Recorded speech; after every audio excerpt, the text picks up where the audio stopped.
Motorcycle brand royal Enfield को तो हम सब जानते ही हैं। ये शुरू से ही इंडिया में बहुत लोकप्रिय बाइक रही है। इस कंपनी ने अपनी शुरुआत साइकिल बनाने से की थी और अब सबसे फेमस बाइक कंपनीज में आ चुकी है। एनफील्ड साइकिल कंपनी की शुरुआत हुई थी 1893 में। ये company motorcycle, bicycle, lawn movers और स्टेशनरी इंजन्स बनाती थी। 1901 में रॉयल एनफील्ड ने अपनी सबसे पहली मोटरसाइकिल बनाई थी और 1970 आते आते पूरी कंपनी इंडिया ने एक्वायर कर ली थी। हैंसफोर्थ एनफील्ड साइकिल कंपनी ने रॉयल एनफील्ड बुलेट का सबसे पहला मॉडल डिजाइन किया था, जो कि अब तक का सबसे लंबा चलता आ रहा डिजाइन है। एनफील्ड साइकिल कंपनी ने अपना बिजनेस एज अ वेपन यानी हथियार बनाने से चालू किया था, जिनमें सबसे मशहूर है एनफील्ड राइफल। तो अब आप समझ ही गए होंगे कि क्यों रॉयल एनफील्ड के लोगो पे मेड लाइक अ गन लिखा रहता है। 1955 में एनफील्ड साइकिल कंपनी ने कोलैबोरेशन किया था मद्रास मोटर्स इंडिया के साथ। उन्होंने वहीं पे 350 CC royal Enfield bullet assemble करना चालू कर दी थी, क्योंकि रॉयल एनफील्ड के कंपोनेंट्स मैन्युफैक्चर सिर्फ और सिर्फ इंग्लैंड में ही होते थे। पर जल्द ही 1962 में इंडिया के पास वो सारी मशीनरीज आ गई थी जिससे वो पूरी रॉयल एनफील्ड इंडिया में ही बना सके। फर्स्ट वर्ल्ड वॉर 1914 में रॉयल एनफील्ड ने अपनी 225 सीसी 2 स्ट्रोक सिंगल और 425 सीसी V12 इंजन को इक्विप किया था ब्रिटिश वॉर डिपार्टमेंट के लिए। साथ ही साथ एक 8 horse power motorcycle side car भी बनाई थी, जिसमें वाइकर्स मशीन गन जोड़ी गई थी। सेकेंड वर्ल्ड वॉर में फिर से ब्रिटिश अथॉरिटीज ने एनफील्ड साइकिल कंपनी को मिलिट्री के लिए बाइक बनाने को कहा था। उन्हीं में से एक मोटरसाइकिल थी रॉयल एनफील्ड WD-RE, जिसे फ्लाइंग फ्ली के नाम से भी जाना गया था। एक लाइट वेट 125 सीसी मोटरसाइकिल थी। इसका डिजाइन ऐसे किया गया था कि इसको पैराशूट से ट्रूप्स के साथ गिराया जा सके।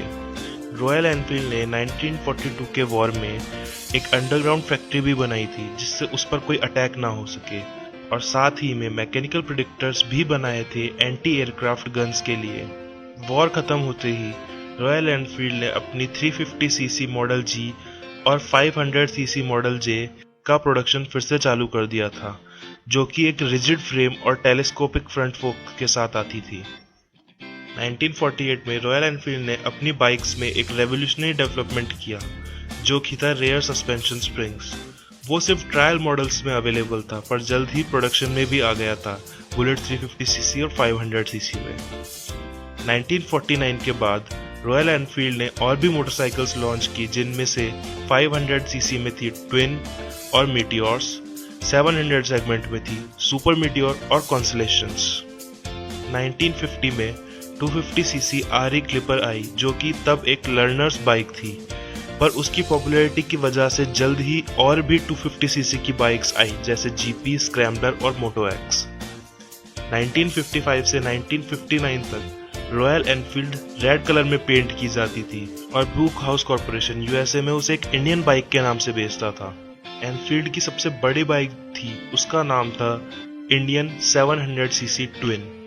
रॉयल एनफील्ड मोटरसाइकिल्स इंडिया में 1949 से बेची जा रही है। जब 1965 में इंडियन गवर्नमेंट ने एक सूटेबल मोटरसाइकिल ढूंढनी चाहिए अपनी पुलिस और आर्मी के लिए, तब बुलेट को इस काम के लिए सबसे सूटेबल बाइक माना गया। इंडियन गवर्नमेंट ने 350 सीसी मॉडल बुलेट की 800 बाइक्स का ऑर्डर दिया था। 1955 में रेडिज कंपनी ने मद्रास मोटर्स के साथ हाथ मिलाया था, जिसको एनफील्ड इंडिया नाम दिया गया था। इंडियन लॉ के अंदर मद्रास मोटर्स के पास एनफील्ड कंपनी का मेजॉरिटी ऑफ शेयर्स थे।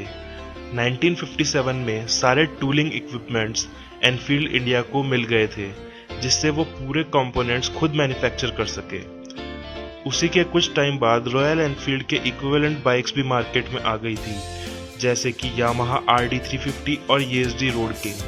प्रोडक्ट की लो क्वालिटी और मिसमैनेजमेंट के चलते और बाइक के हाई फ्यूल कंजप्शन की वजह से कंपनी की सेल्स गिरने लग गई थी और ऑलमोस्ट बैंकरप्ट ही हो जाती। पर तभी ईशियर मोटर्स, जो कि एक ट्रैक्टर और कमर्शियल व्हीकल बनाने वाली कंपनी है, उसने रॉयल एनफील्ड को खरीद लिया। अब एनफील्ड के नए CEO थे सिद्धार्थ लाल। ईशियर ने इस कंपनी को बचाने के लिए उसके प्रोडक्ट और सर्विसेज में काफ़ी इन्वेस्टमेंट किया। अब कंपनी के ऊपर दबाव था कि बुलेट के नेचर और रेपुटेशन को एक क्लासिक ब्रिटिश बाइक यानी राजगाड़ी की तरह बचाए रखे और साथ ही में नई आई हुई परफॉर्मेंस बाइक से ज़्यादा अच्छे से अट्रैक्ट करने का प्रेशर भी था। बुलेट को अब 2 हिस्सों में बांट दिया गया था, या ये कह लिया जाए 2 लेवल में। एक बुलेट स्टैंडर्ड 350 सीसी, एक बहुत ही अच्छी मैन्युफैक्चरिंग क्वालिटी और रिलायबिलिटी के साथ, जो कि बिल्कुल पुरानी बुलेट जैसी दिखती थी और सिर्फ ब्लैक कलर में अवेलेबल थी। और दूसरी कुछ नए मॉडल्स जो कि अवेलेबल थे बहुत सारे कलर्स और क्रोम असेंट में। इन नई गाड़ियों को CDI electronic ignition gas charge shock absorbers के साथ लॉन्च किया था और नाम दिया गया था bullet Electra. Electra 350 best selling royal Enfield model में आ गई थी और इसकी सेल्स कंपनी की आधी सेल्स के बराबर थी। अब रॉयल एनफील्ड इंडिया जो भी मैन्युफैक्चर करता है वो इंडिया में तो बेचता ही है, साथ ही साथ अमेरिका, साउथ अफ्रीका, ऑस्ट्रेलिया और यूरोप में भी एक्सपोर्ट किया जाता है। हाल ही में रॉयल एनफील्ड इंडोनेशिया मार्केट में भी एंटर हो चुका है। रॉयल एनफील्ड ने अभी अपने बाइक्स में कुछ मेजर चेंजेस किए हैं, जैसे engine carburettor cast iron engine से बदलकर twin spark unit construction engine कर दिया गया है सारे मॉडल्स में, और 500 सीसी मॉडल्स में EFI यानी इलेक्ट्रॉनिक फ्यूल इंजेक्शन भी अवेलेबल है। इस रीटूलिंग से लोगों का एनफील्ड बाइक्स में इंटरेस्ट इतना बड़ा है कि अब मैन्युफैक्चरिंग प्लांट्स में डबल शिफ्ट्स चलती है। और इसी तरह काफ़ी मुश्किलों के बाद भी कंपनी ने अपने इंजन्स की क्वालिटी और रेपुटेशन को मेंटेन किया है। कोई भी इंसान या कंपनी एक दिन में ब्रांड नहीं बनता, उसके लिए बहुत टाइम और बहुत फेलियर्स लगते हैं। रॉयल एनफील्ड की सक्सेस का कारण उसकी कंसिस्टेंसी थी अपनी बाइक्स को लोगों के लिए बेहतर बनाने की। आई होप कि इस स्टोरी ने शायद आप सबको इंस्पायर किया हो। आप सबका धन्यवाद ये वीडियो देखने के लिए। अगर आपको हमारा कंटेंट अच्छा लगा तो प्लीज़ लाइक, शेयर, कमेंट करना ना भूलें। सब्सक्राइब करें हमारे चैनल को कुछ और इंटरेस्टिंग, इंस्पायरिंग, मोटिवेशनल और साइंस फैक्ट वीडियोस के लिए।